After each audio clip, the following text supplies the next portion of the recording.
Okay, hello and welcome to, I think this is for us, for the yoga meditation long COVID recovery Facebook group, this is maybe interview number 5, Rhoda. This is maybe interview number 3 for you. I'm not sure where you're up to with your interviews, but I'm going to hand you over to Rhoda because it was Rhoda's idea to interview me, which is a little bit of a kind of, oh, okay. So I'm just going to hand over to Rhoda because she's leading this interview, and let's find out a little bit about why she thought I would have something to say. So Rhoda. Hi. Hi. Well, Suzy, you have been really a beacon of light, I think, for the whole long COVID community. I have lurked in your Facebook group for a long time before I piped up. And it has been amazing just to see you sharing information, you going out and seeking help via experts for the group, and just you running these classes and getting this community together to heal together, really. And I just found that so inspirational. And I think you have, over the last, what is it now? Gosh, over 18 months, isn't it? Probably amassed more information and ways of help, and ways of recovery than anybody else that I can think of. So that's why I wanted to talk to you. Wow. Okay, gosh, when you hear it put like that, it's kind of, have I? Is that what I've been doing? I think I don't really look back and see very often what has happened already. I'm very much kind of going, well, what next?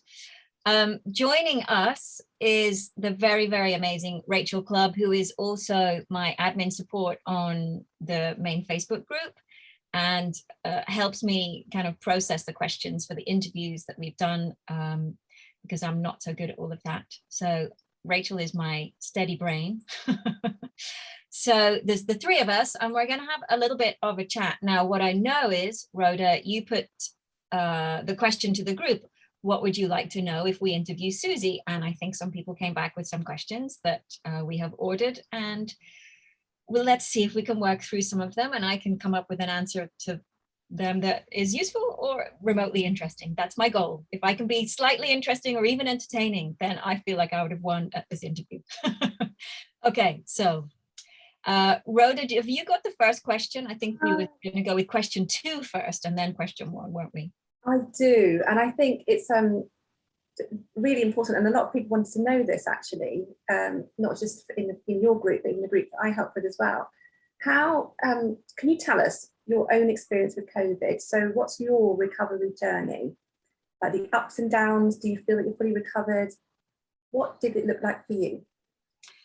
Okay, yeah, I think that's the best place to start because, of course, it's only kind of relevant because I've been there. And I had COVID back in March 2020, just after we'd all shut the doors and everyone had gone inside and started to hide. About a week later, I remember sitting on the bed and going, oh my gosh, I feel really weirdly ill. So for me, the symptoms to begin with were a bit like food poisoning. I felt like I'd eaten something like roadkill. I mean, I don't know, that was it. I've never felt that ill, but also like I had flu, but there was nothing in my nose coming out. I had a sore throat and a fever. And I remember sitting on the bed and saying, this has got to be COVID. And my husband was like, don't be ridiculous. You haven't got a cough. Everyone else is coughing and you're not coughing, so it's not. And I was thinking, there's nothing else that's going around that could even remotely get me feeling like this. So I was pretty convinced I had it from day one. And I sort of had a day or two of going, oh my God, I really, I don't feel very well. But at the same time, like many other people, so I'm self-employed, I had set up all of my work, well, not all of my work, I'd lost all of my work overnight. So I'd set up a whole new kind of platform I'd reinvented myself is what I'm trying to say. I'd put all of my classes, my yoga teaching classes, online. And then I'd been working with Ross, my personal trainer, who, if you've come to class or anything like that, you will have met him and seen him.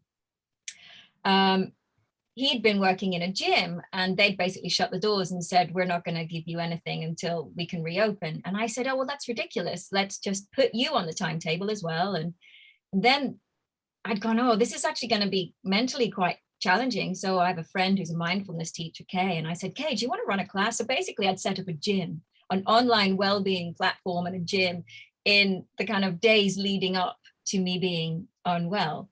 And suddenly I had this whole new business that was, existing, and I got sick and I didn't let myself stop.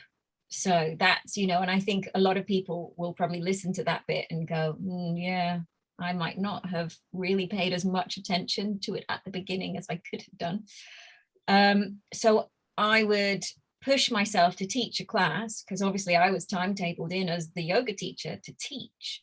So I would teach a class and then go back to bed feeling like so poisoned. And then I'd be starting to kind of go, I feel a little bit better by the afternoon. And so, I've got an evening class, I'll teach the evening class. So I was kind of roller coastering in and out of the illness. I did feel a little bit better whenever I taught. But if I did anything particularly strenuous, I really, really didn't feel good. And I managed to limp along like that for about 4 or 5, maybe 6 weeks maximum. And then I just fell off the cliff. My body went into massive shutdown. And that's when it really started to dawn on me that I was properly ill. So then I couldn't get out of bed. Then, my heart rate was, above 130, 140 constantly.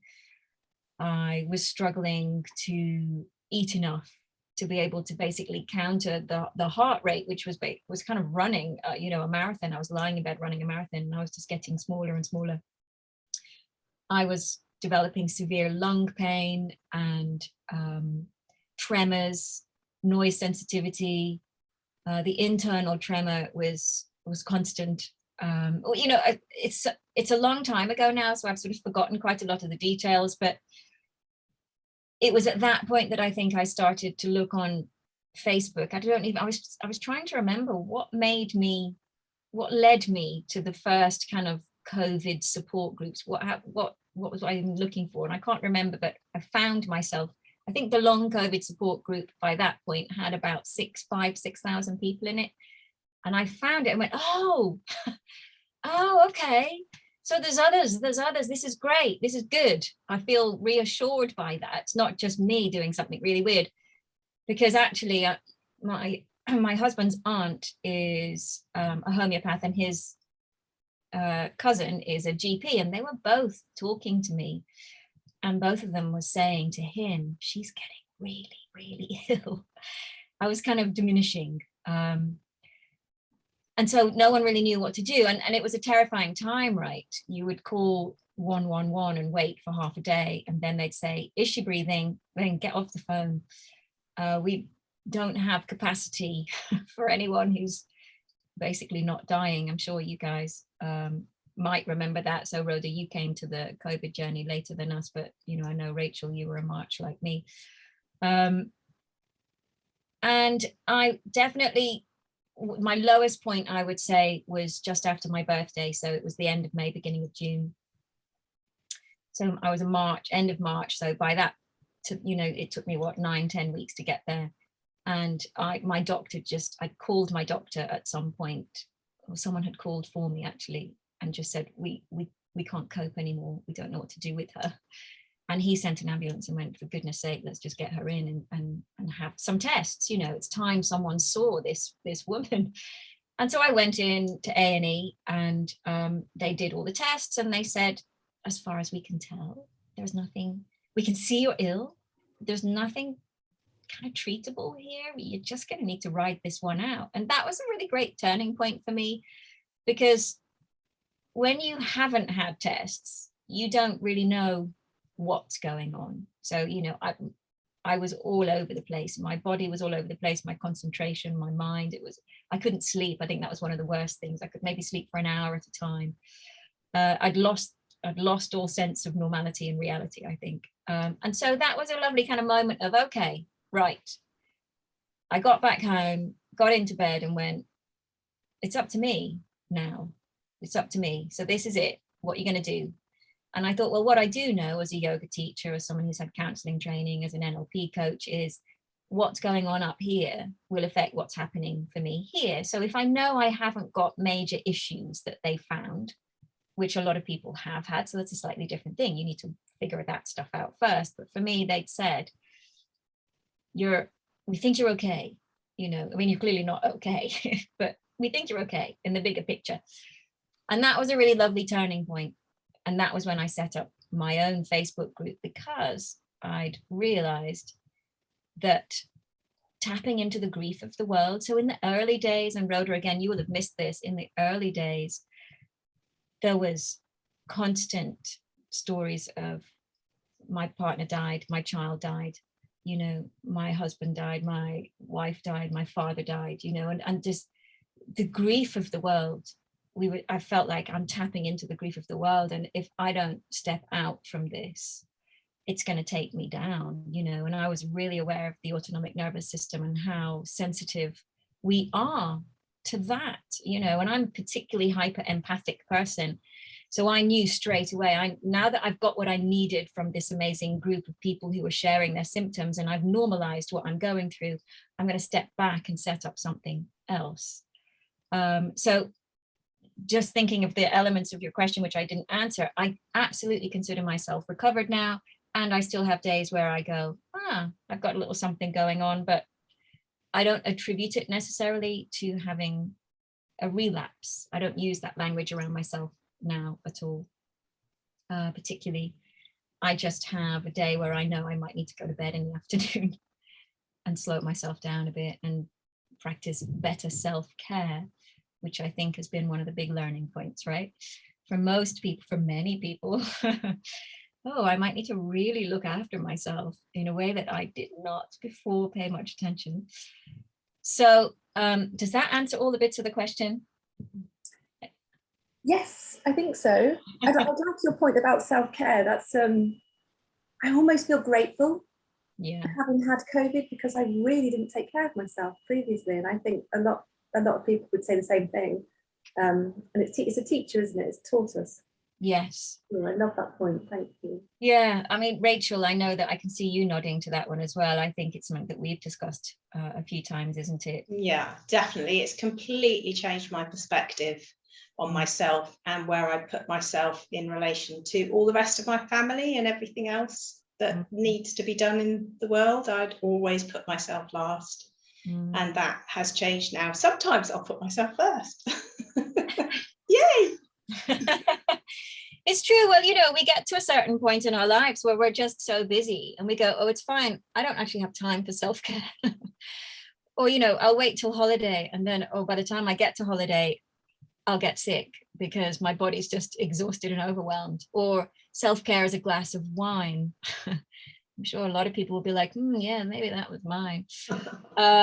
So, you know, I think we've learned a lot more about self-care, you know, just as a group of people recovering from something. We've all kind of reflected, wow, this is self-care at its kind of purest form here, you know, and that's the way out, you know, to really, really change what you do with your mind and your body, I think. So yes, I like to think of myself as recovered because I have, you know, relapses, I would say the last time I really thought about myself as having a relapse was probably around, where are we now? The end of September, around October time. So almost a year ago now. Anything else has been a kind of a couple of days, a day. You know, I will get symptoms, or my body will, let's not call them symptoms. I will get signs that my body is being asked a little bit much. And I get a slightly icy feeling in my body. And that's when I go, oh, okay, sorry, self-care. And, you know, and it stops straight away because I say, it's fine, I'm listening. I'm not going to ignore you. It's okay. So, yeah, there's my COVID story, I would say. I think that point there where you say you get a signal from your body and you say, okay, I'm listening, I hear you, is so important. I remember somebody recently on the Facebook group said that they see it as like a little child tugging at them, and they say, okay, I can hear you, I hear, I understand, I've got that, it's okay. And I've really picked up on that as well. And so I get internal tremors and tinnitus, and I'll be like, okay, I can hear what you're saying. I'll go and have a lie down. I'm safe. It's okay though, I'm safe. I hear you, but I'm safe. That's right. And that gets said in my head a lot. Yeah, I think it's a really good point. And I know I ran a whole workshop on the concept of safety, but we don't need to talk about that. But that was one of the things that I really wanted to help people understand. You know, if you are tapping into all of that fear and grief and scared feeling that people are sharing when they're not well, and that you're checking into social media because what you're doing, you're in bed, right? You're not well, but you want to stay connected to something, and so you're doing that. You're on your phone, and you know, instead of resting, you think you're resting because you're lying down, but what you're actually doing is creating a state of hypersensitivity and hypervigilance in the brain, and the brain's going, oh my god, oh my god, oh my god, oh my god. And then we're like, oh, why don't I feel better from that rest? I wonder why. I just read about 10 people who had, you know, terrifying experiences on ventilating machines, and then, you know, I wonder why I don't feel calm. I remember early on you using the phrase conscious rest, and that's another one that's stuck with me. And I'll always make sure, is this really conscious rest? No, it's not, Rachel. Come on, conscious rest. Right. Because we can kid ourselves, can't we? It's like, I'm lying in bed on my phone. Are you actually resting? Really? If you're being honest? It's such a good thing as well, tapping into, you know, the fear, and it still is ongoing. And I know, obviously, you know, when back in March 2020, that was a huge thing, and I was, you know, I was aware, even though I wasn't poorly myself. I knew people that were, and I was very afraid of becoming unwell, right? And really afraid of my children becoming unwell. You know, so that fear, because we know COVID affects the autonomic nervous system anyway, doesn't it? So we're almost kind of primed to be in hypervigilance and fight, flight, freeze mode. And then we get COVID as well. Right. It's the same thing. So it becomes this enormous, overblown response for the autonomic nervous system, doesn't it? And that's, I think, when I first realised that I was really sick was because I was panic attack after panic attack. And that is partly because I was on social media and tapping into all of that. So it's a huge point, I think, for people that haven't been part of your group, especially to understand the concept of feeling safe. For sure. So that's, thank you. Yeah, well, you know, I think it really hit home. So there's a particular workshop, and I didn't share it because I think I shared some quite personal stories, and other people shared some personal stories, so I didn't put it onto YouTube. But I think it was a game changer for a lot of people. Kind of, I'd ask people to feed back to me what emotions, you know, what was the most challenging thing for them about the journey that we'd all been on to that point. And, you know, the range of emotions that people shared back, there was fear, grief, loss, anger, hurt, rejection, you know, because it doesn't just affect you, it affects everything. You know, when you're ill like this, it affects everything, as I'm sure you both know. It affects your relationships, it affects your ability to parent if you have kids, it affects your ability to have an identity as someone that works, or a career, or, you know, it affects your ability to think about your future. Oh my goodness, the amount that it starts to really erode at the edges of your self. And so once I'd collected all of them, so I think maybe there was like 120 people in the workshop, I put all of those words into a jug and just went, look at all this stuff that's floating around inside us and triggering the autonomic nervous system to be in that super sensitized, you know, sympathetic overdrive. And then I had another jug, and there was just one word in it. And I said, all our body needs and our brain needs to help us recover from this is one word. And I took the word out, and it just said safe. We just need to feel safe. And whilst you've got all of this sloshing around in the mix, you're just not going to create an environment where your body knows that it's okay to heal. And for a lot of people, they were really kind of, oh, wow, you know, God, I hadn't really thought about it like that, but I actually need to do the work. I need to do the work to create a place where my body can begin to recover because my brain has given permission. It's okay. We don't need to be in total panic. But that in itself, particularly during a pandemic, that's really hard, right? Because there's so much. There was, looking back on the kind of journalism and the updates and the TV coverage and the news from around the world, God, how do you feel safe and all of that? It was really almost for many people an impossible task, So, that was why I was so keen to recommend people to start with counseling and therapy. It was like, just talk to someone who's not associated with any of the stress that you might be having. So don't just talk to a friend or family. Go for someone who's totally professional, able to hold that space with you and impartial. And I think a lot of people found that quite helpful. And I certainly know that as soon as I got to the point where I was able to have a conversation with someone on Zoom for 50 minutes, that was the first place I was going. Yeah, definitely. Okay, what's the next question? I've got to write it down because brain fog. It's fine. It's fine. Rachel's got them there too. If you want her to share one. The next one, Rachel. Why don't you go? Yeah, the next question is, how do you feel your COVID experience has changed you, and has any of your life philosophy or perspective shifted? This is a really big question, isn't it? I think it's changed me in ways that I probably won't even be aware of. The ones that I'm sort of conscious of are that in some ways I was at a point in my career, so I'm 49. I was at a point in my career where I'd been teaching yoga since my mid-20s. So yeah, really quite a long time. And I was a trainer and facilitator with kind of leadership teams and around change, and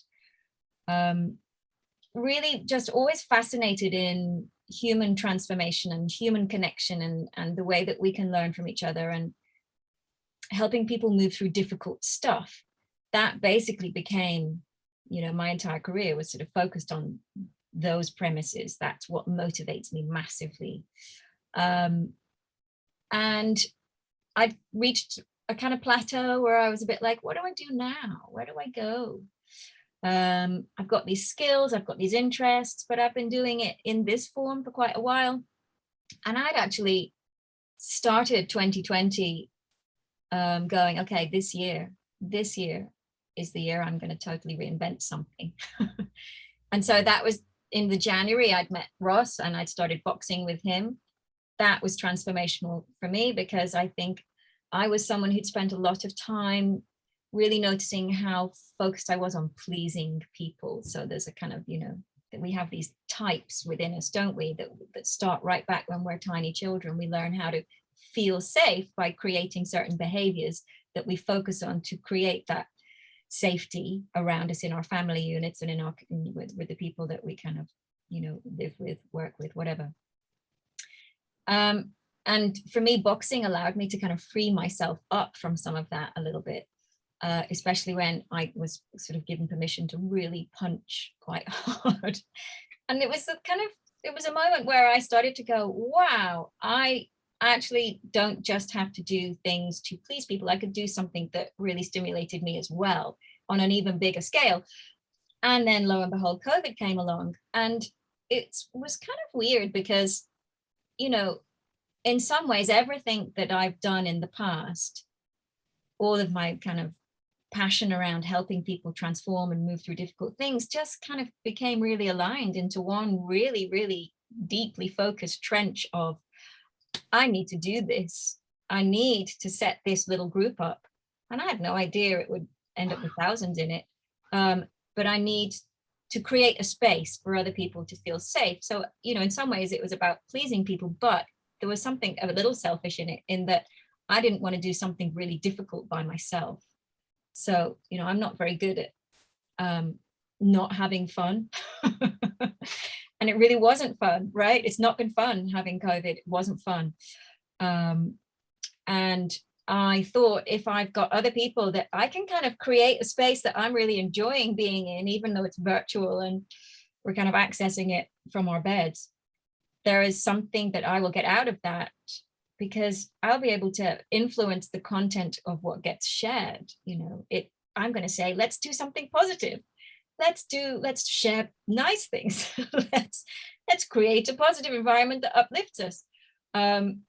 So that then became something that I literally became utterly sort of focused on. Everything that I've done in my life kind of led towards me going, you need to do this, you need to focus on this. And the more feedback that I was getting, the more I was going, oh my goodness, more and more people are joining this and it's actually helping them. Wow, okay. So that just gave me the stimulus to keep going. And then the more I've learned, this was a community of people that I'd never tapped into before. I didn't know anyone, I don't think. Maybe I knew one person with ME, one person. And it was a bit like, okay, I don't really know much about ME. I know that this woman has it. And sometimes she can do stuff and sometimes she can't. That was all I knew. But what I realized more and more was there was just hundreds of thousands of people out there who didn't have access to maybe a yoga class or a meditation or someone that really had a lived experience that could share it in a bigger picture way. So I know that there are a lot of people out there trying to do stuff, but before we'd all kind of switched ourselves online, everyone's experience of trying to get help would have been in person, right? So, unless you lived in a town near someone that was a yoga teacher that specialized in classes for CFS or ME, there was no way you were going to get access to anything like that. You had to go there physically. And suddenly I think there was just this incredible revolution happening that I was really aware of, because I was putting my own classes online. And then by the September, we put, recovery classes online. And it was just this kind of extraordinary reinvention of how my work and the work that I'm really passionate about could be accessed by people, not just in our country, but in other countries as well. So it actually allowed me to be probably the most creative I've ever been in my life, because, my brain was just absolutely on fire with the possibilities, driven by that desire to help people. And I think I've found my niche where everything that I've ever really been interested in has sort of coalesced into a direction. And, I don't know, it was almost like it was supposed to happen. Part of me is a bit like, my God, what would I be doing if I hadn't have got long COVID? What would I have done with that, the last 18 months? It's really difficult to kind of think about it, because of course I did, but it has opened up this extraordinary new world to me, which actually feels limitless and is so challenging and stimulating. And the idea of being able to help people access information, in a way that people just hadn't really thought about before is amazing. And the willingness of people to want to contribute, we've met some amazing doctors and consultants who wanted to contribute their time. It's unprecedented. I find it extraordinarily exciting to be, luckily to be recovered enough to be able to be kind of championing all the stuff that we're trying to do to help people now. And I think it's now not just about long COVID. I think it's now about any post-viral recovery. I've definitely got people in the groups who haven't had COVID, who maybe have had, a viral infection from a few years ago that they're still trying to recover from. I've got people that come to the classes who have had chemotherapy and they're just wanting to do gentle kind of work with themselves to reconnect and again let the body go, hey, it's safe to heal, it's safe to recover. So for me, it's blown my mind in a way that, I wake up every morning at 4:45 and go, wow, there's so much to think about and do. Yeah, it's changed my life. I would say it's changed my life for the better. Does that answer the question? One of the other questions was, where did you find the strength to start the group while you were still recovering yourself? And they said that's so impressive. And I agree that you've kind of answered that a little bit by just that drive to want to help other people and to create this community. I'm not going to put words in your mouth, but I'm guessing that's where the strength came from. Definitely. And also I think it's important to remember the bit where I said I didn't want to do anything difficult on my own. For me, you know, I'm someone that really feeds off the energy of other people. You know, I love making people laugh. I love helping people feel good. Just before lockdown happened, I was about to do a stand-up comedy show for the first time since I'd left university, where I'd done a little bit then. So, you know, for me, the whole sense of connecting with joy and laughter and kind of optimism and hope and it's a really big driver for me. So the whole idea of being in my house, and I was having some really big personal issues here at home as well. I was really unhappy. I was ill, you know, and I felt really, particularly at the worst of it, that was a dark space. And I just thought, don't inhabit that space. It's not going to help me. And so I put all of my focus into creating something that was just beautiful. You know, at the beginning, I wanted to create something that felt like a magazine. I want to create a really lovely magazine that I can just open up and people can find nice things that make them feel good. And they can learn a bit about what's happening. And, you know, there's just there's a joyous experience, you know, and I'm going to share my story with people so they know who I am. But it wasn't necessarily about me. It was just, you know, I've got a really good understanding of what might help us through this. And I think it's connectedness, it's joy, it's sharing positivity, it's sharing the fact that there are things that we, can do. Because, you know, so many people came out of that hospital in the way that I did and went, I don't know what to do now.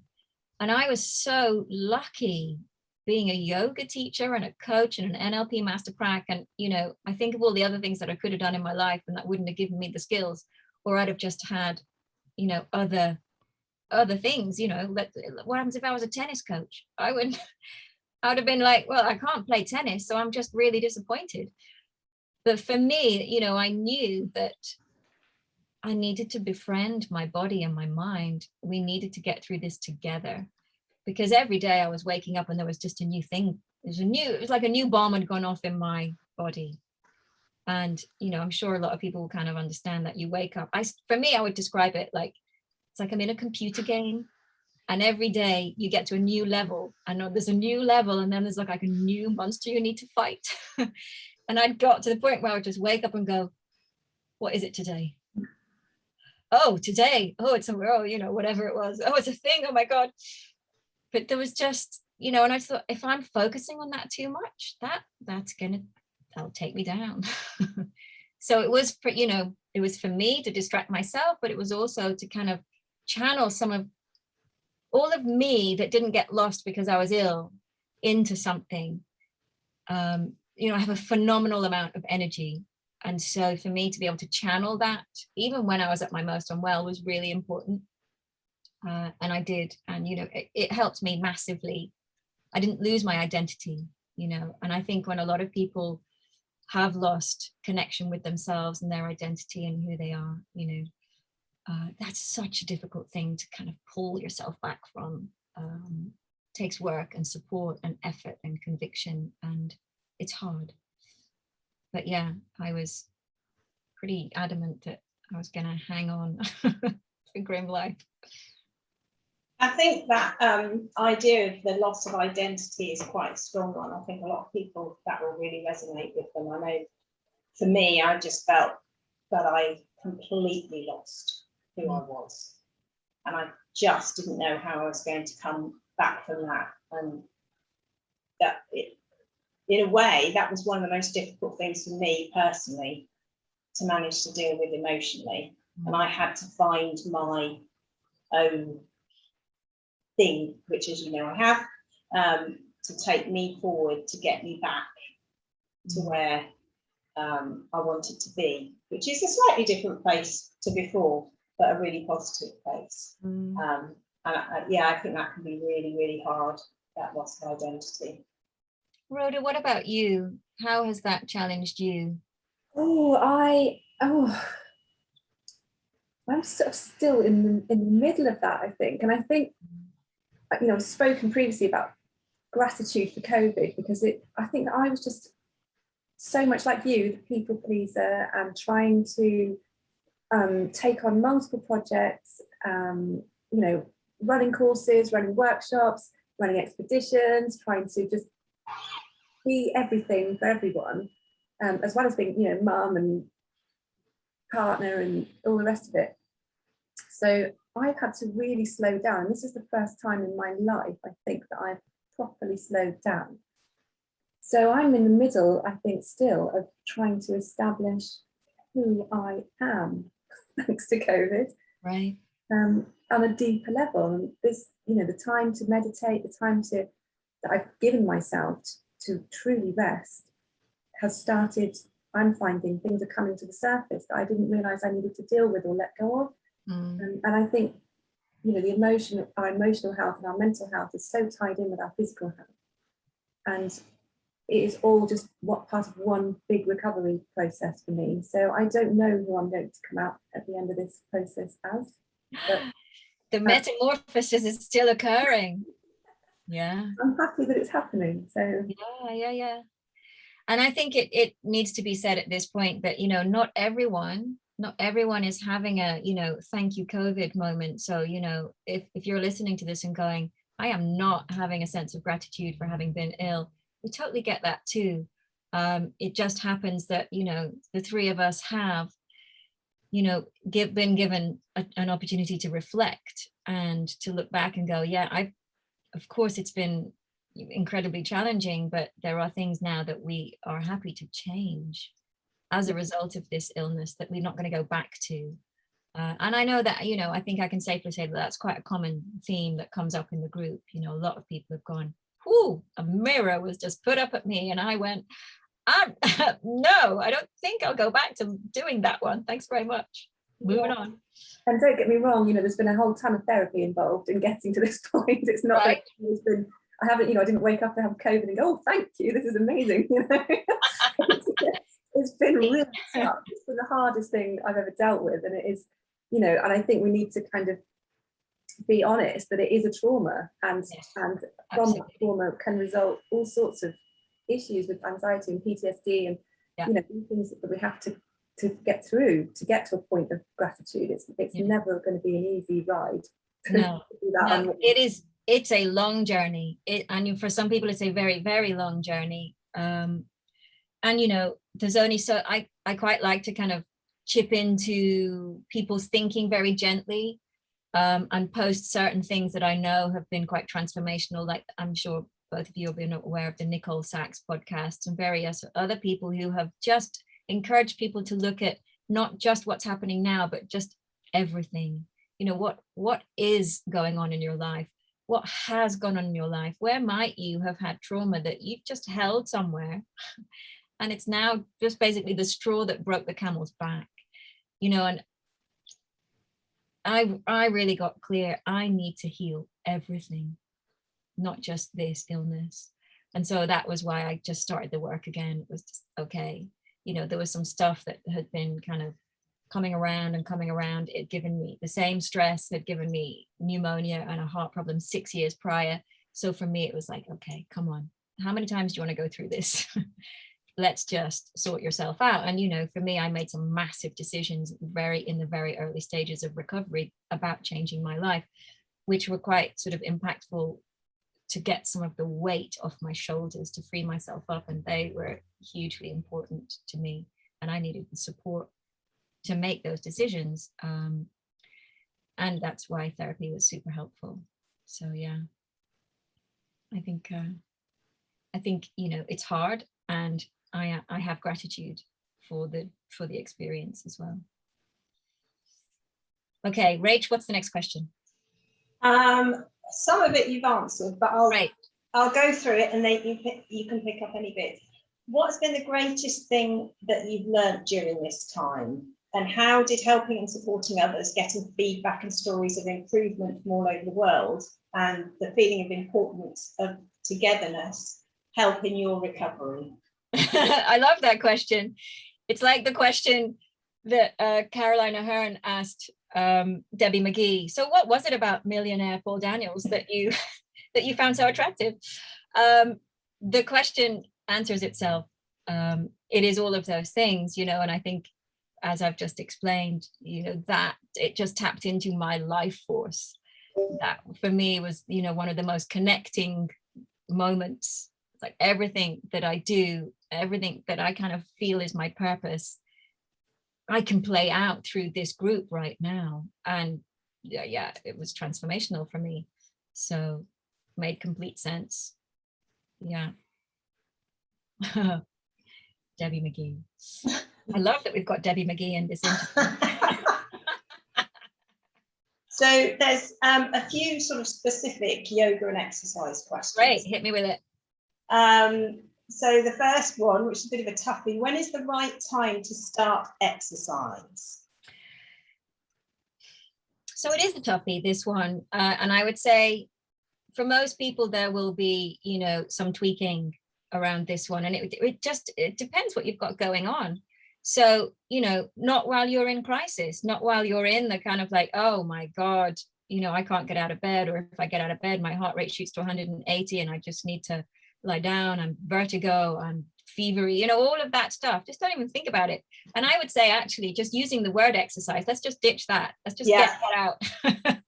Not have a real issue with it, a real issue with that now. Yeah, it's just, you know, that's not how we need to be thinking. No. So, and I think it's a really interesting one because it shows you the conditioning that we have about how important it is to get our bodies back. We need to be fit. And, you know, we get to the point where we've been probably for many people, the most ill they've ever been. And they're lying there going, oh, I've got no muscle in my arm, or oh my God, my bum's, I've got no muscle in my bum anymore, or I can't walk around. And we're panicking and we're like, I need to exercise to get my strength back, right? So that word exercise has so many connotations attached to it. It means we should be working a bit hard, we should be pushing through, we should be maybe breaking into a sweat. There's a whole bunch of stuff associated with our own past relationship with exercise, because we only know what exercise looks like from our own experience of it, right? But I've called it something else now. So obviously I never called the yoga exercise, I called it yoga. But now I just use the language around autonomic retraining, because we need to retrain the autonomic nervous system to even tolerate even a tiny bit of movement. For most people, you have to come way down below the baseline to kind of start sneaking a little bit of just movement in. So the brain doesn't go, oh, no, sorry, you've done too much. We're going to raise the alarm and we're going to shut you down. So you know, in the classes now, I say, don't think about what we're doing as exercise until you're at level 3 and you've got a little tin of beans in your hand and you're starting to put in, you know, resistance work and do multiple reps of things. Level 0, you show up to the classes, you're at level 0 if you're still in bed, you're still attending. So what you've got there is cognitive stimulation. You're going to lie there and watch and listen. You might breathe with the class, but you're not exercising in any way, shape, or form. But you are beginning that retraining program because you're just kind of inviting all the cells in your body to go, I'm going to pay attention to something. For some people, just the paying attention to something for 45 minutes is enough. Then your level 1 is, okay, you're going to join us on the floor and you're going to move your limbs a little bit. You're going to just kind of befriend the body, but you're going to do it so gently that you don't trigger a response. You know, it's all about avoiding that post-exertional malaise. And then once you know, I think the psychology is also really important here, because if you come in really, really low and make sure everything else in your life is really well paced around you adding in something, then what you're going to start to do is tell the brain, oh, it's safer to move now. It's safer to do more stuff. And so after a few weeks of gently doing what in the past you would have just laughed at, you know, are you crazy? I'm just going to do that. But that's not going to do anything. That's not going to make my arm muscle strong. It's like, okay, but the journey that you have to go on has to start so far back that you can't even see the start point from where you were stood before you got ill. And then you have to creep along this line really slowly And then at some point it becomes exercise, and the brain is so used to what you're doing because you've done it really gently and just integrated it really slowly, that actually it allows you to do a little bit more, and then a little bit more, and then a little bit more. And so, yeah, exercise, that word out, autonomic retraining, desensitizing the autonomic response, however you want to think of it, those words in, which is where yoga comes into play massively, which is where meditation, yoga nidra, which is, you know, that kind of deep rest, deep relaxation, physical, mental, all of those things are a really important part of that kind of like that journey. This bit that comes along here, I have to show you with my hands. This is the journey here, and then it goes that way. So yeah, I can't remember what the question was, but I think I might have answered it. Yeah, it's about the right time to start to exercise, which you have, but so actually let me just say something about that, because one of the things that I will share is I probably only ever had about 3 weeks of not moving my body when I was at my most ill, because what I felt really strongly was just keep doing a little tiny bit, just a tiny bit, and then go back to bed. So I would go up to my yoga studio and put the mat out and just do a little movement. You know, I knew that so much of what was happening in my head, you know, the terrible adrenaline and chaos that was happening mentally with the insomnia and all the kind of the super stimulated autonomic nervous system, it needed me to actually do very, very slow, kind of gentle somatic movement to give it a bit of help, to calm it down. And I wasn't doing that in bed. So if I set up a little space for myself in my studio on my mat, there was all the kind of anchors there, the triggers for me to go, oh, okay, I'm on my mat and I can do my practice. And even if it's just breathe a little bit and move my limbs a little bit. So actually, whilst I deconditioned massively in those 3 weeks, because, you know, my heart was running a marathon and I just got skinny as a bean, it didn't take me that long to gently build back up, because I just didn't let myself do nothing. So there was always a little bit. So I didn't do anything like walk the dog, or, you know, a lot of people focus on walking, and I was like, no, I'm not going out the house. But I did go upstairs to my yoga mat and come back down again. So actually, I would say to anyone, as soon as you get that little window where you go, okay, I'm starting to feel a little bit better, just begin with that autonomic retraining, the idea of it. Don't think of exercise, but don't leave it too long. So I know people who left it a really long time because it's scary, right? It's scary because you might go for a walk on that day when you feel a little bit better, and that walk will be the thing that trips you back down, because it's a full body exercise, you know, it's cardio. You're using your muscles in a way that, you know, if you've been really ill, they don't want you to use them like that. They want you to do 5 minutes of just kind of wriggling around and breathing a bit and then go back and lie down. But yeah, the sooner you can keep being friends with your body and talking to your body, I would say the better, as long as there isn't specific organ damage that you need to be taking care of, or you know, particularly damage to your heart. So all of that, you know, there's always a caveat, but of course, you know, for a lot of people, what we know is they're not getting diagnosed with major organ damage. There's just this kind of, you know, the sense of the dysautonomia and all that brings with it. And for a lot of people, the MCAS and the symptoms that are being triggered off there and all the other bits and pieces. So yeah. The other thing I'd just like to say from my experience, because I started the rest and repair classes. I was there for the first ever class in September. That was September 2020, wouldn't it? It was September the 6th or something. Yeah, so I would have been ill for a good 6 months by that point, and I hadn't really done very much at all, other than plot around the house and laid around the block a few times. So obviously I had massively deconditioned. And the thing that I would say is that what the classes brought for me was a kind of, apart from the being together and the autonomic nervous system stuff, which was essential, was building that strength up really, really slowly in the tiniest little increments, so that I could get stronger over time. And it was over quite a long period of time. And then I was able to do the walking I'm back to cycling, I'm back to sailing, I'm back to all of those things with caution now. And so I'd just say it's so that it needs to be such tiny increments and check. And you always say that in the classes, don't you? And I definitely lived by that.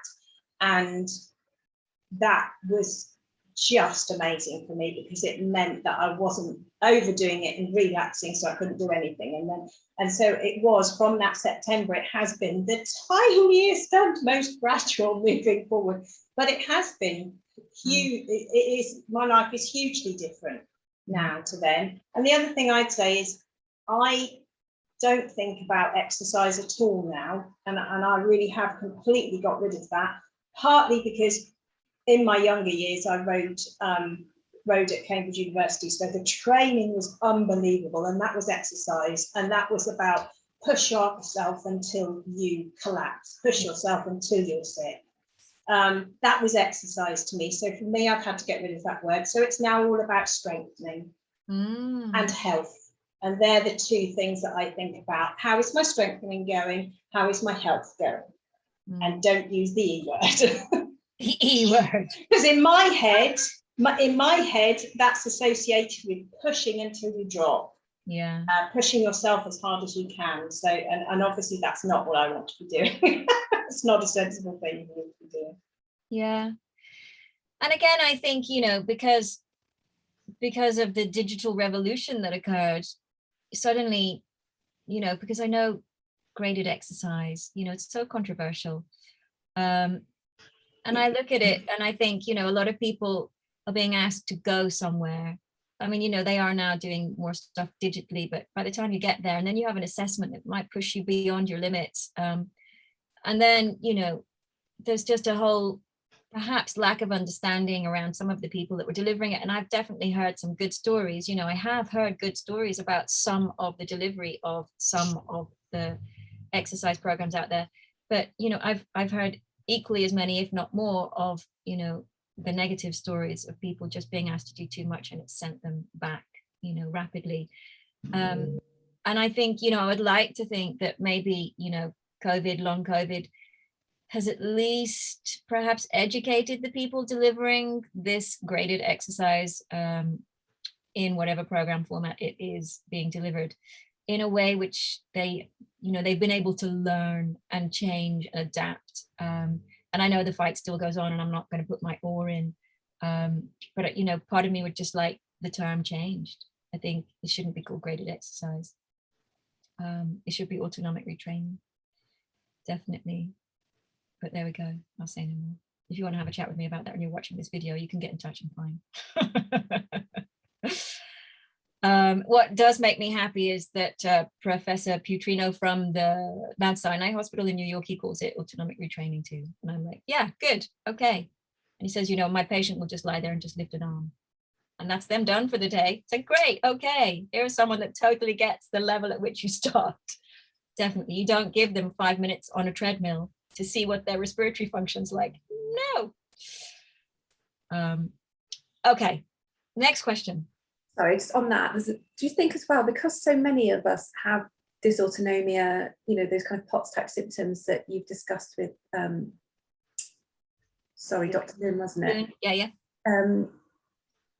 To be starting that strengthening process and that autonomic retraining in a reclined position, that's important, isn't it, as well? Because I think so many people think, well, if I could just go for a walk around the block, or if I could just, you know, but then you're upright and you are asking so much of your cardiovascular system when you have sort of trouble pumping the blood around your body in the first place. Absolutely. Just to stand up. Yeah.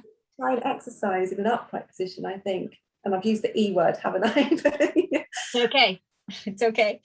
It's not ideal for any of us to start with either. Not to start with, no. And you know, I think it is good to get there, because actually what we want our body to remember is that being upright is good.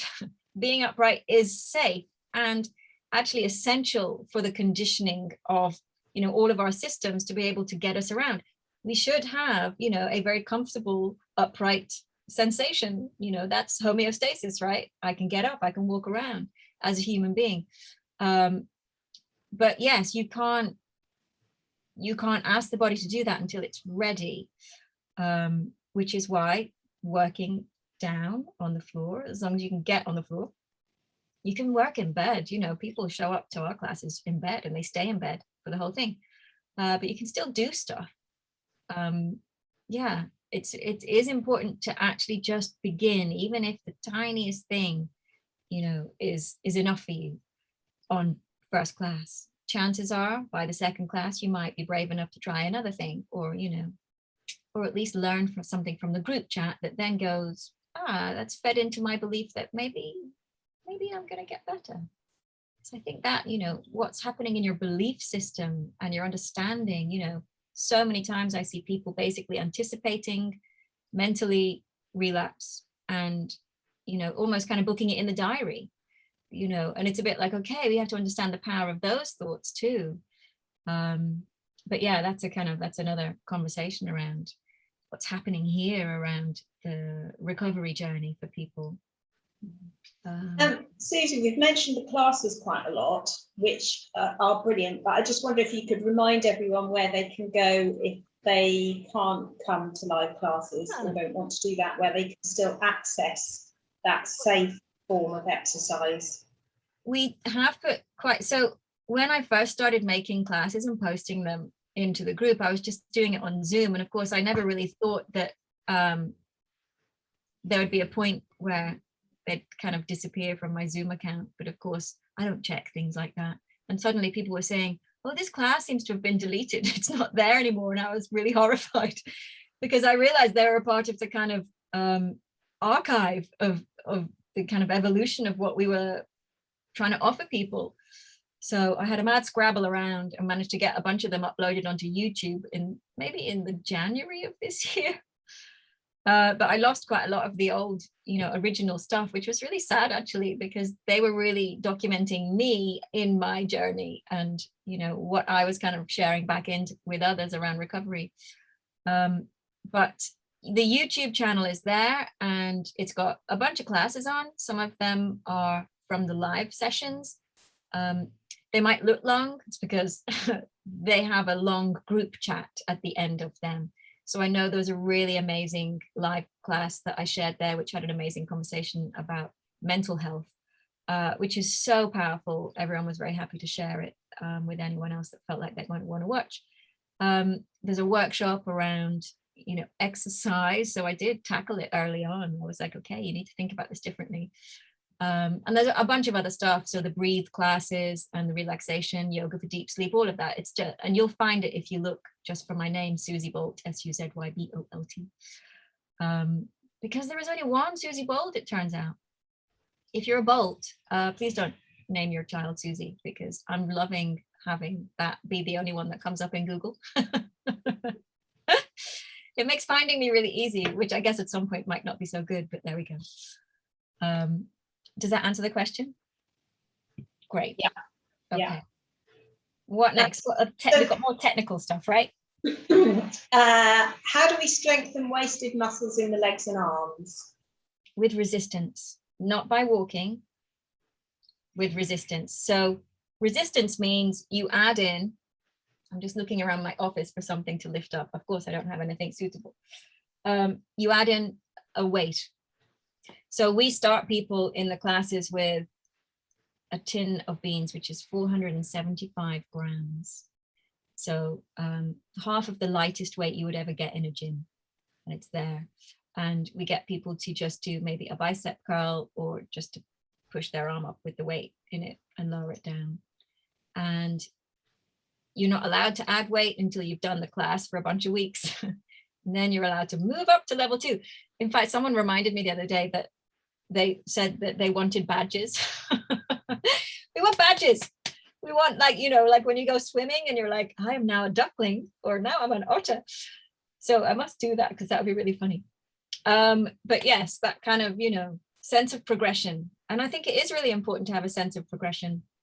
And we also remind people there will be days when you have to let go of the weight and just do your level 1 again.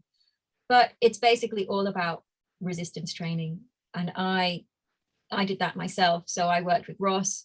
I had tins of beans after a while and started just putting some resistance back in. I did not go for walks. You know, I'd made that mistake once where I tried to walk the dog because I was feeling a bit better, and I collapsed in the park and didn't have a phone with me, and I had my daughter with me and she didn't know what to do, and I just lay in the park and I was just like, I don't know how long we're going to be here. But I can't go anywhere else. So I think it was a little scary for her, but you know, my way is, oh, let's just make it funny. So I was just kind of chatting about stuff, but it wasn't nice. So I knew that I needed to build up my muscle strength first before I asked my body to do anything with my muscles. My muscles needed to be there again. So weight, resistance bands, yeah, and don't think adding in, you know, other things like taking a longer walk or stuff yet is a good idea, because I personally, from my experience, it doesn't help. Yeah. Okay. How do we learn more about pacing and spoon feeding? I mean, in some ways, I think we've kind of covered this, haven't we? I quite liked the metaphor that I never know, is it a metaphor, an analogy? I don't know. The idea of a mobile phone battery, and we charge it and, you know, it's kind of dead or it's in the red, and we get enough charge for it to go into a little bit of green. Mine does green. I don't know. I'm just making an assumption that everyone's phone goes into that kind of, oh yeah, okay, we're out of red, we've gone to green. And what we do physically and mentally is go, oh, I feel a bit better. And what we don't know is that we're only a tiny bit of green into the battery recharge. And so then you might go off and, oh, I feel a bit better today, so I'll go to the supermarket and then I might pick the kids up from school, or, you know, I might try and do a bit of work. And then, oh, bang, you're right back down, but not just into red, but you've gone into kind of, you know, where the phone just goes, I'm shutting you down. So actually, for me, pacing is all about looking at, you know, and everyone knows this now. I think that's been on this journey for a while. You have to look at everything that you do in your day, not just physically. For me, the most draining stuff now is cognitive, because my brain likes to work at 1,000 miles an hour. And I can feel when overwhelmed mentally, because I have so many different things in my kind of, you know, matrix screen of my brain. And that for me is, you know, what might make the icy feeling come back in my arms. And I know I need to take a break and stop. When you're in the early stages of pacing, it's almost incomprehensible to think that you need to think about unloading the dishwasher as part of your kind of, you know, battery drain. Because so many things that were just normal before, drying your hair with a hairdryer, it's exhausting. This is heavy. Taking a shower is exhausting. So all of those things, you know, people learn really slowly. God, if I do that, then I'm done. I've kind of used up all the juice in my body battery. And you know, a lot of people have taken some kind of digital wearable to help them with that, and look at heart rate variability, and, you know, a product which I won't say out loud, but, you know, they have a body battery on it, and that's quite useful.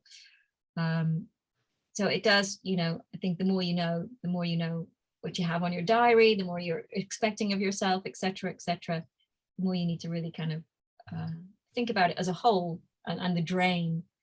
You know, you need to have a good few days, maybe a few weeks even, of feeling better to start adding in something a little bit more challenging, not maybe just wake up on the day and go, I feel a bit better today. That's the mistake that so many of us made early on. Like, you feel a bit better today, so I'll do that, and then back down. Wait. Still make that mistake. I'm still doing that. Yeah.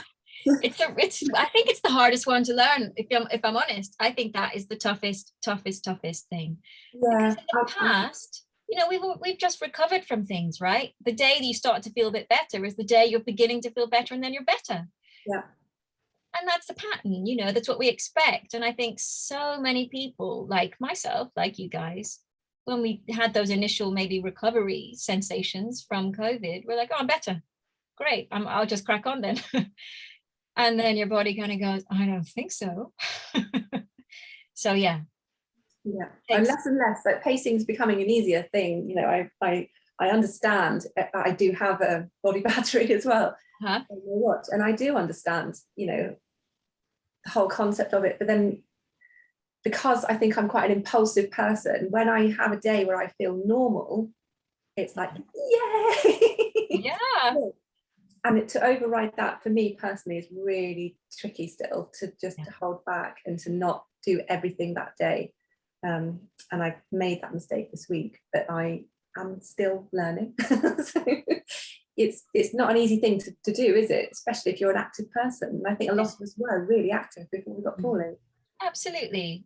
I mean, you know, it's really, really inconvenient. Let's be honest. It's a pain in the backside to be feeling well and going, oh, well, should really be thinking about my spoon theory. No one wants to think about their spoons if they're feeling well.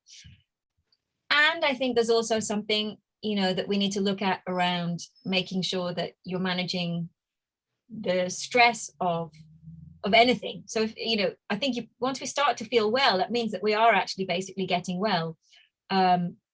There's then just the super sensitivity of the autonomic nervous system we need to look out for, and do quite a lot of self-talk. So I think one of the things that, you know, I would encourage people to do is to talk to themselves and go, I'm actually really well, you know, I'm actually doing okay, you know, I'm fine, don't worry, you're safe, it's okay, you know, and just be like you're trying to heal a kind of 5-year-old, because essentially we need to be constantly reminding our body and our brain, you're okay, you can manage this. On the days that you feel well, you have to be kind of constantly paying attention to that. And it's a tricky one, you know, it is a tricky one to constantly be thinking about your recovery and every single thought that you have and how that might be impacting what's going on. It's kind of exhausting. When you're feeling well, you just want to go out and see your friends and have a day that feels normal. But yeah. Also, if people are interested in finding out more detailed information about it, I think there have been some really useful articles and information shared on the Facebook groups. You can always put spoon theory or pacing into the search bit on the Facebook group, and I'm sure some of those really useful articles would come up. Yeah, definitely. Yeah, we talked about it a lot, you know, and it's interesting for me when I look at the subjects that are kind of hot subjects for quite a long time, and then something else comes up and that's a hot subject for a while, you know.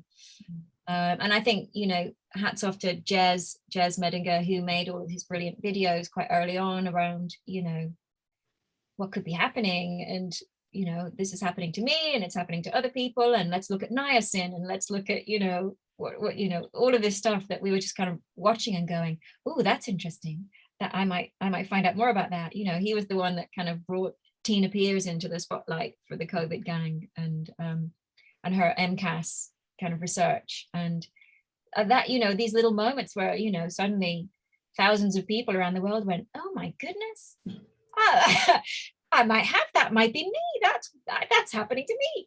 So these brilliant little moments of learning are just kind of happening all the time, and you're starting to add in, you know, all of the discussion on pacing and all the discussion on MCAS, and suddenly everyone's putting themselves on a low histamine diet and going, how long do we need to do the misery before we know that it's not working for us?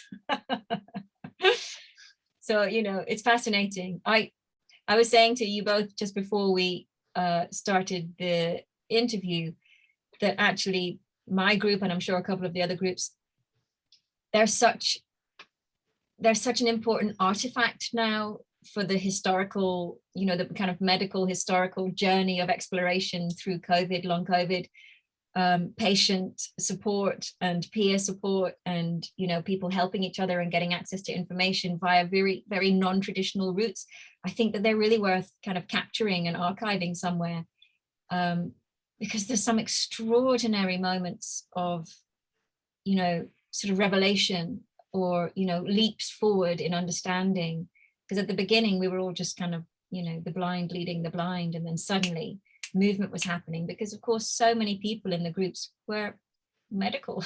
You know, there was doctors, there was consultants, there was nurses, there was GPs, there was occupational therapists, there was neurologists, and they're all going, I think we should look over here, and maybe there's something like this, and people started to connect with each other, and these, you know, powerful kind of points of research started to emerge. I think it's just been an amazing thing. You know, we should definitely try and get some of it archived, because it's been an extraordinary thing to kind of witness and curate almost.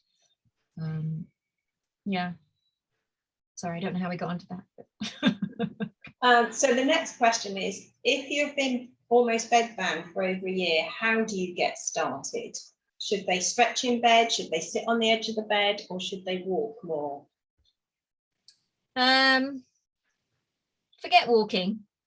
If you've been almost bedbound for a year, and you guys chip in, I'm sure, at any point with your thoughts on this, but if you've been bedbound for almost a year, it's going to take you some time to, it's going to be a little bit slower, but I would say start as soon as you can doing something. And, I've talked a lot in this chat about just doing one thing, move a bit, one arm each side, and then maybe the next day move one arm, one leg. I think break it down into teensy little swallowable portions. I think it's about reframing this concept, and again we're coming back to, don't think of it as exercise, think of it as autonomic retraining, because someone that's been very stationary and also horizontal is going to have more work to do on getting the heart to be more comfortable being upright. So make sure that you're putting some height under the head end of your bed legs to at least begin that gentle kind of readjustment to having the body be not horizontal but slightly elevated. Give the heart a chance to do a bit of extra work, with the head end slightly elevated. It needs to be slow, because the body for sure will have deconditioned, but your body is a phenomenal thing. That's one of the things that I constantly say, your bodies are extraordinary, and they'll do whatever you want it to do. If you want it to get better, you just work at it gently and it will follow your lead, on the whole. But you have to do the work. It won't happen by itself. But the work just starts really small. Don't be afraid of it. Yeah. But I remember you did, and I don't know if it's on the YouTube, hopefully it is, but you did a 10 or 15 minute meditation for relapse, I think it was called. So there's two things. One was the meditation for relapse, which was a little bit longer, and then there was a 10-minute of deep rest, which was just okay down. It might have been that, but there was something, and I remember that you were sitting up, and I thought, no, I can't. There's no way. I can't physically hold my own body up. Yeah. So I remember sliding out of bed onto the carpet and leaning up against the bed. I pulled a pillow down and sat on a pillow, and I think I had one behind me to make it more comfortable. And that was as much as I could do, and I did the 10 minutes, and then I slid back into bed again. Yeah. And yeah, that I just remember you being able to sit and being really jealous. Did you hate me in that moment? I can sit now. But yeah, it takes a long time. It's tiny steps. We were very ill, and people have been very ill for a very long period of time, and we have to be kind to ourselves. We have to let go of some of the expectations that we have, but also we have to let go of the fear. It's the fear that will hold someone like that back from trying, because they might be worried, what will happen if I do too much? Well, the answer is just don't do too much. Do so little that your body barely registers it. And then the next day, just do a tiny bit more than so little. And so it goes. Be in charge of it, but absolutely, it will take time, but you can get there. Yeah. And I remember another tip is that sometimes I just thought I can't do a whole class, so I'm just going to do 10 minutes or something. Absolutely. And I think that was one of your Friday morning yoga classes, and I wanted to do something like that, but there was no way I was going to be able to do that. So I just thought I'll do 10 minutes, and then I'll just press pause, and then I'll be on the floor and do 10 minutes breathing, and then back in the bed. Right. Absolutely. And that's the thing, when I started sharing material, I was someone who I've always worked with my body. So I did a degree in performing arts, and I was a choreography major. I started already with my own yoga practice because it was helping me mentally and physically get through my degree. And then, in my 20s, I was training to be a teacher, and so it went. So I've always had a really good, strong relationship with my body. I've always wanted to be fit and well and flexible and kind of strong. It's just really, really important to me. It's not as important to other people. And so that was a really big driver to get me out of my bed and not let myself waste away. You know, it was like, no, this is pretty much one of my top priorities. You know, I also know it's probably one of the ways out of the dysautonomia stuff that was happening. I need to calm myself down internally, you know, mind and body. And so, you know, I was just lucky that I had that experience, I had that knowledge, and I had the right tools. You know, if you're not a yoga teacher, if you're not someone that's been in that world before, then you might be utterly terrified to start. And, you know, you'd have every reason to be, you know, so hopefully there's enough out there now that's reassuring to people to go, do you know what, even if you've got all sorts of stuff going on with your body, just doing some really, really soft, gentle stuff is going to make you feel more at home. And when we feel more at home in our body, we tend to just have a better relationship with everything that we have, kind of physically and mentally.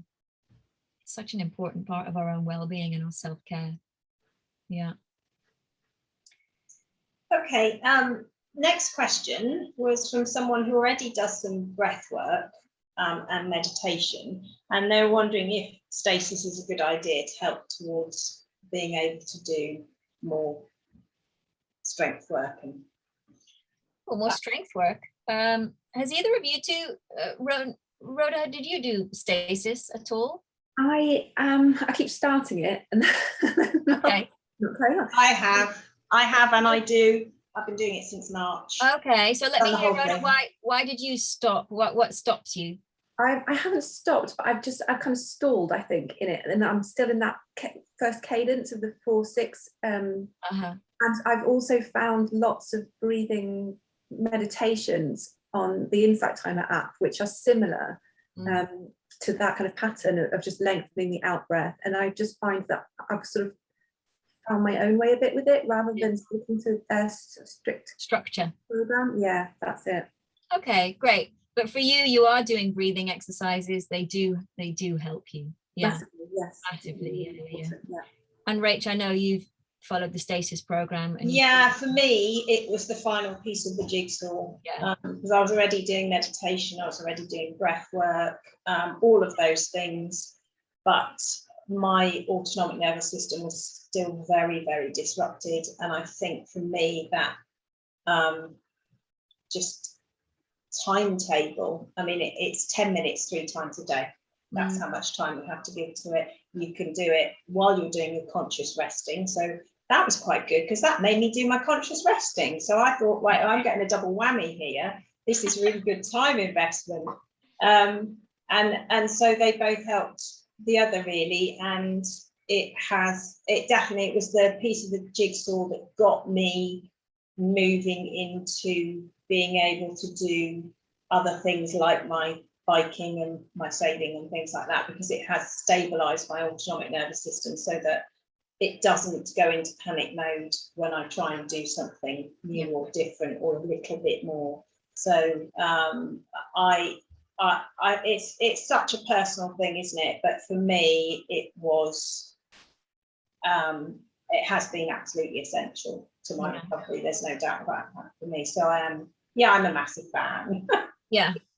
I suppose say as well that I have always done breath work. I've trained as a yoga teacher as well in my early 20s. So pranayama, breathing, has always been quite a big part of my life. And as soon as I realised that my autonomic nervous system was completely screwy and I needed to go back to that, I think I probably just had a bit more, I guess, education in that to be able to find my own way. But I think that from what I've seen, the stasis program has been the most effective one for everybody who doesn't know where to start with that. Yeah. Absolutely. I mean, as soon as we saw that was available and that was out there, it was absolutely extraordinary that they were running this for free, especially because it was from the US, which has a privatized medical healthcare system. And I was like, they're quick, before they change their mind, you can do this for free, get in there. And it was a really difficult sell, I think, at the beginning, because people were like, so hang on a minute, I've never been this unwell in my life, and you're telling me that if I change how I breathe, that I'm going to feel better? I don't think so. But slowly, so many people have been talking about it and talking about it and talking more about it, that, you know, I think it became acceptable for it to be something that really was going to make a difference. And you know, if you do any reading around breath work, you just need to read, you know, James Nestor's book Breathe to go, oh my goodness, this is extraordinary. There is more to this than just breathing better. It's life-changing, it's mind-blowing. And it's a really difficult sell unless you've got an audience of people who are already kind of sold down the idea of mind body well-being, understanding how their breath works. Because a lot of people are like, well, I'm breathing, so therefore I don't have a dysfunctional breathing pattern because I'm breathing. It's like, okay, it's not actually about that at all.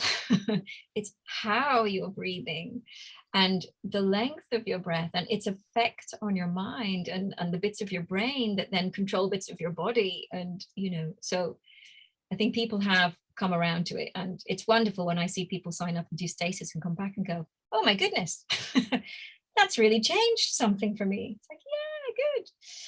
I really think as well, as a society, we've sort of trained ourselves to breathe wrong. Everybody, you know, we all hold our bellies in and try to look still. Yeah. You're just that, you know, when you look, I think so many people have breathing pattern dysfunction, you know, whether they've had COVID or not. And I don't think that we breathe in the right way at all. And it's probably responsible, if you want to go really deep into, you know, the psychology of it, for a lot of issues. Yeah. Because you know, we just aren't breathing the way that we are evolved to do so. No. And physically, mentally, it's chaos. Yes. Yeah, exactly. You know, we're not at home in our bodies the way that we should be, ideally, you know, most of us, because of lifestyle and stress and, you know, everything else. Yeah. Rach, what else? Are there any low energy yoga moves to help the vagus nerve or with vagal tone? Yes, all of it. Just don't stand up, you know, do everything really, really slowly. Don't get up off the mat. Anything that feels good. Look, it doesn't have to be a yoga move. It doesn't have to have a Sanskrit name. You know, I've been a real advocate of just moving. You know, I'm not one of the most sort of knowledgeable yoga teachers out there around the kind of, you know, all of the sort of sutras and the Sanskrit, and, you know, I don't use that often in my teaching, because I just want people to go, oh, I could do that with my leg and that makes me feel better, or if I just twist my body, that makes me feel good, because I'm aware that, you know, a lot of people are coming to kind of befriending their body and using yoga or kind of, you know, the dissected bits of yoga that I put into the classes for the first time.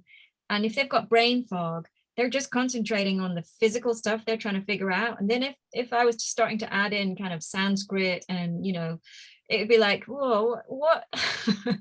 And especially if somebody wanted to get in touch with me and say, what was that thing that we did, you know, and it had a Sanskrit name, they wouldn't be able to ask me. But if they go, you know, when we did that half dog pose where we stretched our shoulders, that felt really good, you know, is it okay to do it with a kind of, you know, a thing going on in my neck or whatever? It's easier for people to communicate with me around it if I keep it simple. And in some ways I know I'm betraying the kind of, you know, the cultural history of this extraordinary tool that I'm kind of helping people with and using this way, but I'm also making sure that it's accessible on just the broadest level ever, to people that may have never come across something like this before. And I want people to feel included and not scared away. So yeah, they're basically your vagus nerve, you know, it comes down through the brain, down the neck, into the body, pretty much goes near and or around, or, you know, connected to every major organ that we have. So anything that you do with slow breath that gently just loosens and stretches and eases and just kind of twists and, you know, it creates a little space is really great.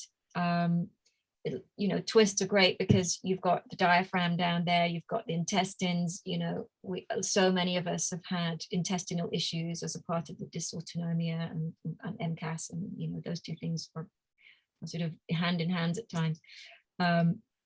And, you know, just to relieve and soften and soothe, and what you're basically telling the body every time you do really, really gentle movement with breath work is, it's okay.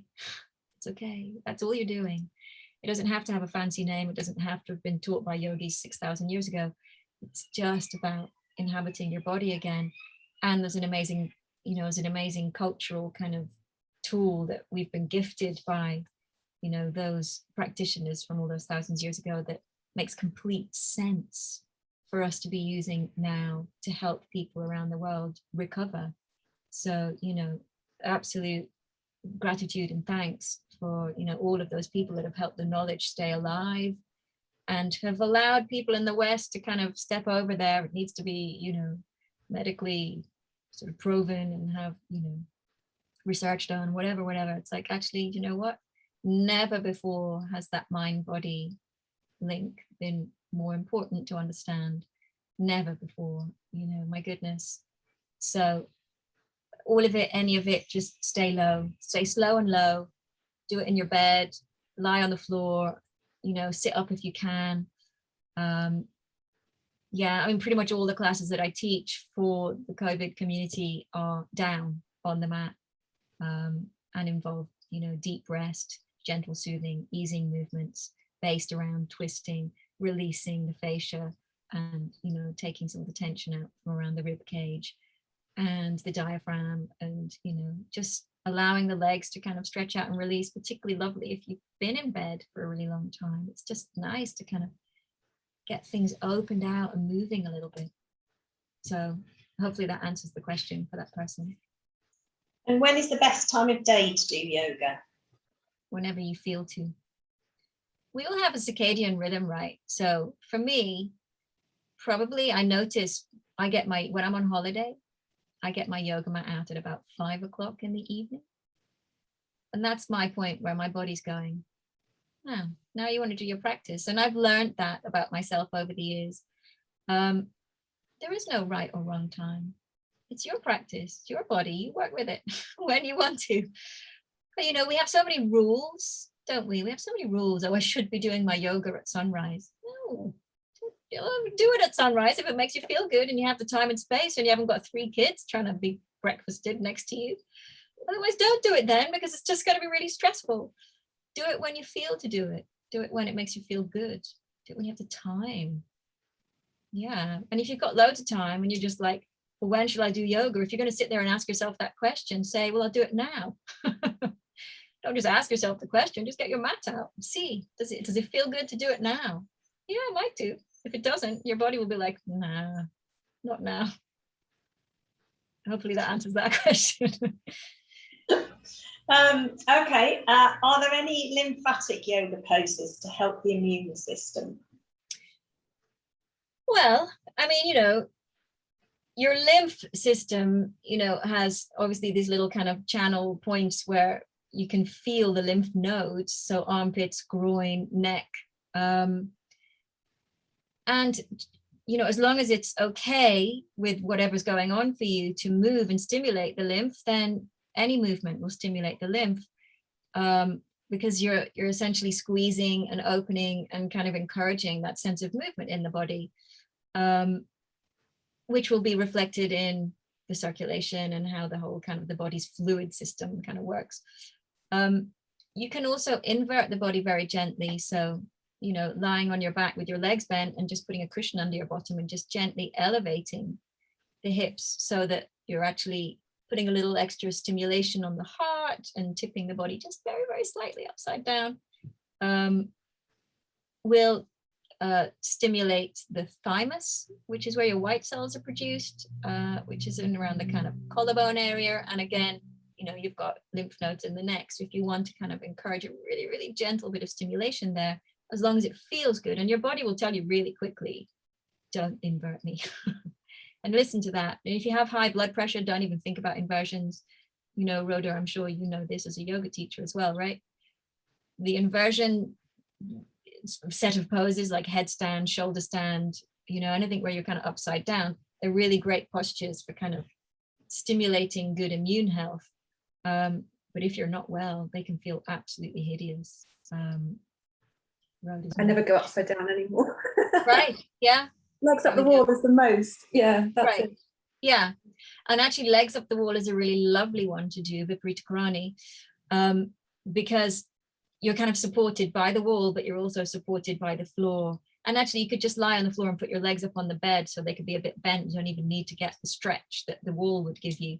And that again will stimulate the lymph. But again, just check in. Does this feel okay? You know, we have to really, really develop that strong sense of interoception where you're tuning in.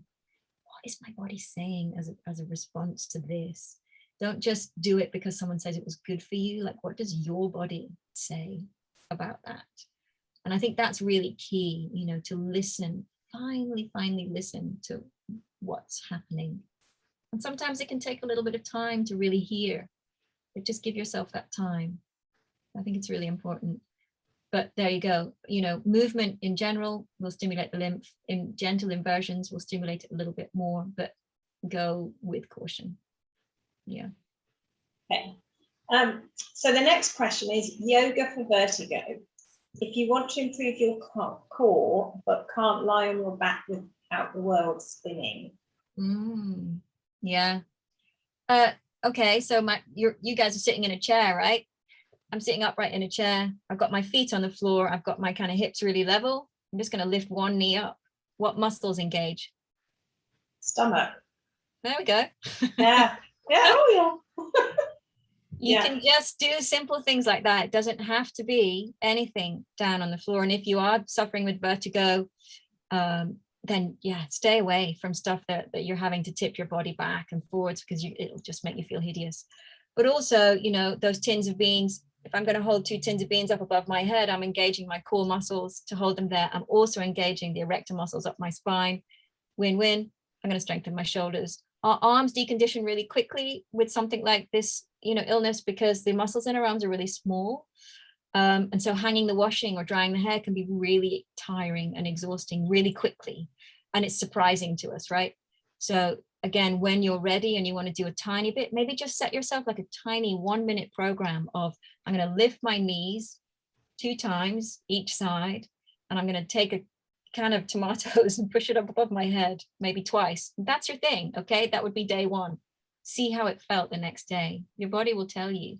Maybe you did 1 too many of those beans lift. Then just do it once. But my thinking is always just to do a little bit of something.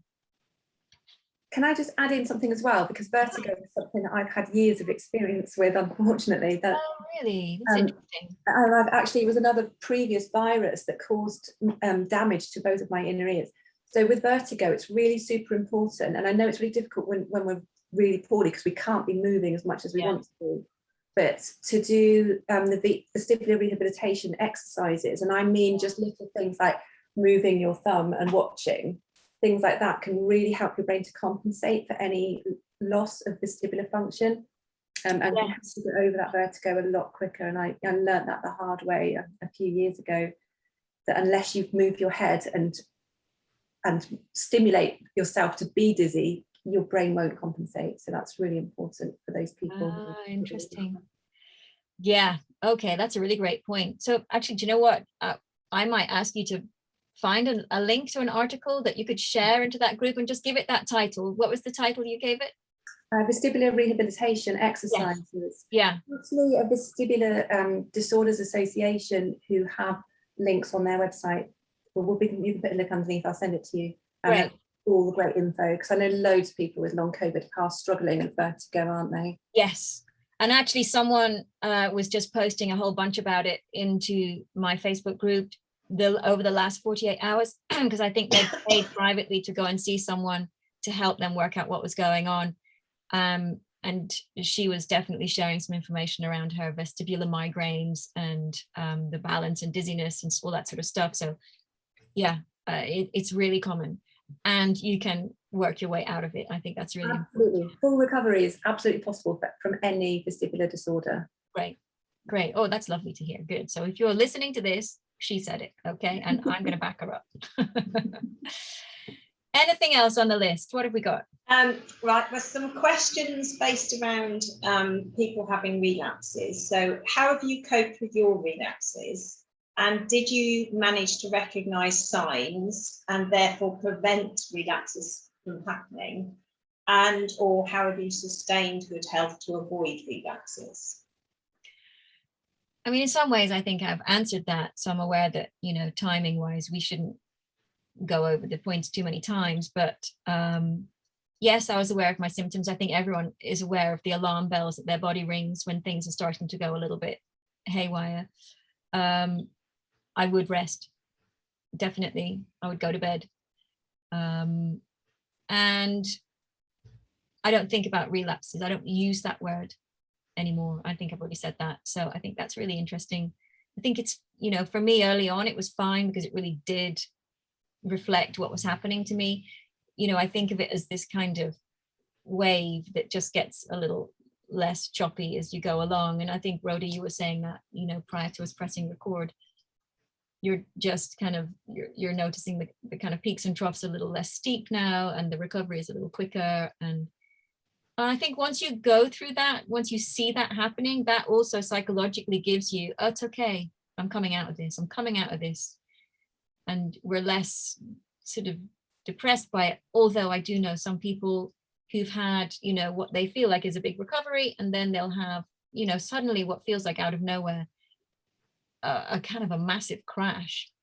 And I think that can be really shocking. That hasn't happened to me. So I can't speak about, you know, how people manage that from a personal perspective. Only from like a professional perspective is what I would sort of advise someone to do, which would be to not catastrophize it, to, you know, not think about it as going back, to think about it as just a hiccup right now, that, you know, your body knows, your body's been well, your body knows how to be recovered. You just need to kind of tap back into that and not panic. And, you know, clearly you needed to just rest a bit more and maybe do a bit less, or maybe have a bit less stress, or whatever it is that's gone on. Yeah, hopefully that's enough. And to a certain extent, I think you might have answered this question as well, is what are your 3 top tips for anyone currently in deep relapse? Just those. Yeah. Yeah. You're still going forwards, you know, you're still moving forwards. And I think, you know, the thing to really watch out for is what's happening in your brain around your relationship with that event. And, you know, to be kind and loving to yourself as much as possible, to minimize stress, to delegate as much as possible, and to get some support, psychological support, because, you know, the concept of a deep relapse, and one that might take quite a long time for someone to work their way out of, needs help.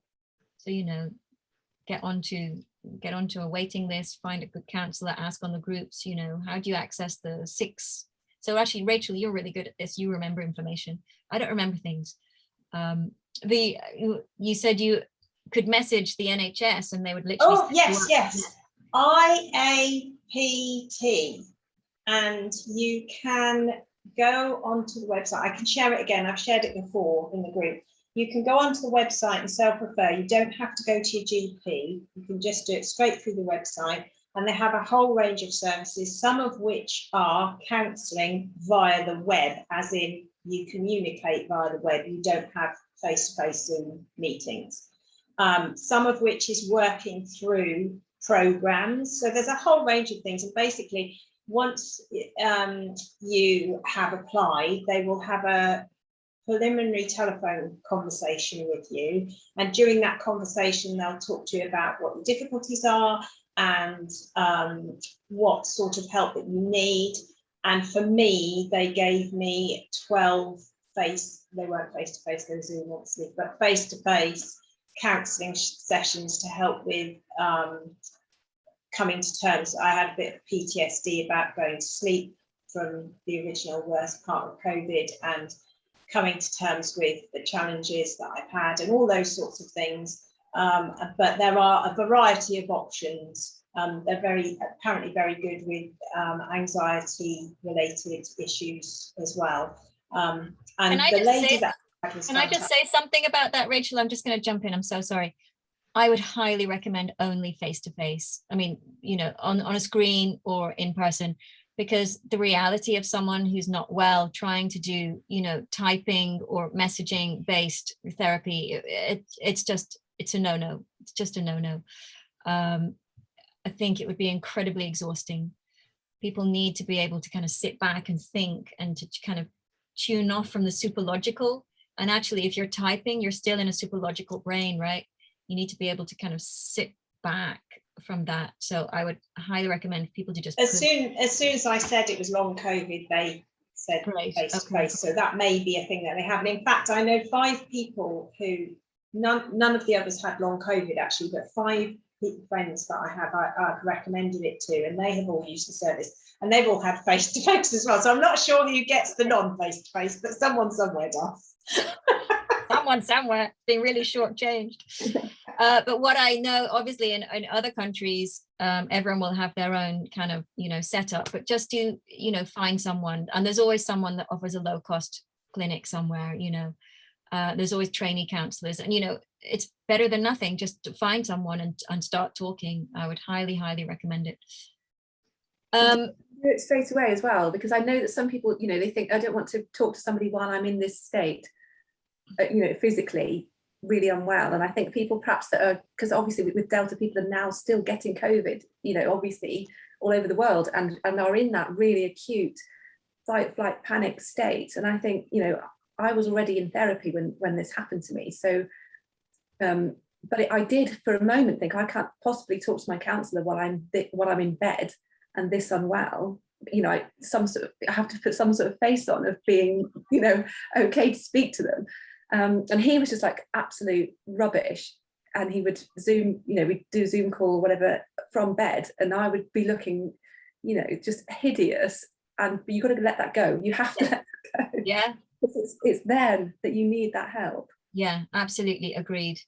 Yeah. And you know, I started as soon as I could have the energy to talk, and yeah, I would show up looking absolutely rubbish. I didn't care. I was just like, I have so much I need to talk about. We need to do this.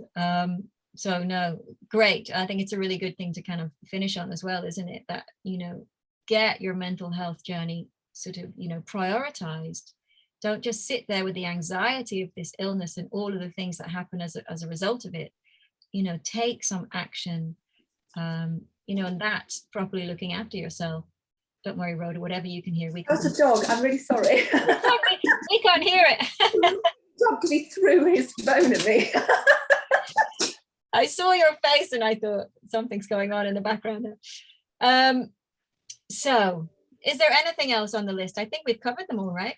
Most of them, but a really nice question I think to finish on is somebody asked, can you tell us some stories of people who may have left the group who've made full recoveries? Oh, so I think people want to know it is possible. So many people, you know, and I think the thing that I love about particularly the live classes, but actually, you know, that people get in touch with me regularly saying they've been doing the classes on YouTube because the timings work better for them or whatever. And I think people start it when they're ready to, you know, and that point is different for everyone. And it's a part of the journey. You know, the first part is just the kind of crisis management of the illness. The second part is kind of trying to navigate, okay, so how do I learn how to do the recovery, because all of my skills from the past haven't been working, so I'm trying to learn something new. And then people will, you know, find either the live classes or the kind of content at some point if they're kind of, you know, interested. And that shifts people forwards quite a lot. And now what I see is, you know, people then go off and maybe if it hasn't been, you know, the thing that's kind of properly got them to where they need to go, then they might go and do a piece of work. You know, there's all these kind of neural reprogramming sort of things like the lightning process. I know it's very controversial. It's not for everyone. I'm absolutely clear on that. But for some people, I absolutely know it was the thing that got them out of the last stages where they were kind of stuck in a Groundhog Day. They knew they were better physically, but their brain just wasn't kind of letting them go. So there's that, but you know, we see daily people getting better. And actually one of the things that Ross and I both get really sad about is when people go. We're like, oh, will you come back and visit? We're like, parents, don't leave. What do you mean you're so better you're not going to come back? Oh, great. Oh, we'll miss you. You know, and there's quite a lot of people I can think of that we've kind of said goodbye to because they've gone back to work and they just, you know, they don't need to come to class anymore. I'm like, come to other classes. Don't just go. But there are plenty of people that recover from this, even the sickest people, you know. So there was a guy that I followed the story of last year. He was a teacher. And yeah, and he showed up in our classes and, you know, and really started from that. I can only just kind of blink my eyes. Yeah, he started from zero, didn't he? Yeah. And he's back at work now, you know, and he's done a lot of work to get himself there, but he got there. And, you know, there are multiple people like that, maybe not as ill as he got. But, you know, everyone has their own journey. Everyone has their own challenge with it. And it's such a privilege. It's such a privilege to be part of something that helps people feel better. I mean, you know, when I think about, we did the feedback for the kind of first anniversary of the live classes the other day at the beginning of September, and we had a feedback session at the end, and just how have the classes helped you? We just asked people. It was so moving. It was just, you know, wow, what has been set up here? You know, this is extraordinary.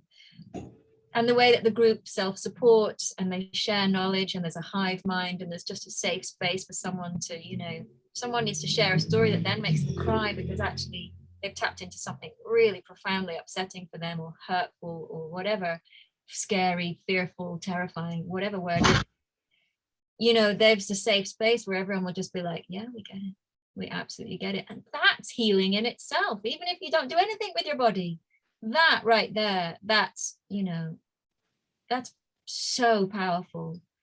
And that space has been created, you know, and that people are willing to come in and trust us, you know. I'm like, oh my God, it's mind-blowing. It makes I think that's a really good point, Suzy, to say thank you to, on behalf of, I mean, I'm new to this, but I know how much you've helped other people, and thank you from the entire community for everything that you are doing. Absolutely fantastic work, and I think you've made the biggest difference to so many people's lives. Wow, thanks guys. It's really emotional actually, because it's so important to me.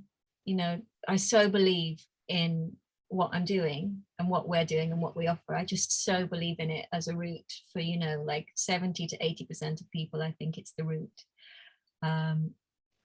that, you know, it means a lot to hear that you guys agree.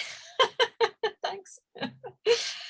And it is daily, you know, a kind of reminder of the privilege that I sort of experience from having people trust that, you know, what I say is perhaps worth paying attention to. It's like, wow, you're trusting in the fact that I believe in this too. And that is, it's mind-blowing, you know. It's quite difficult for me to put it in words, I think.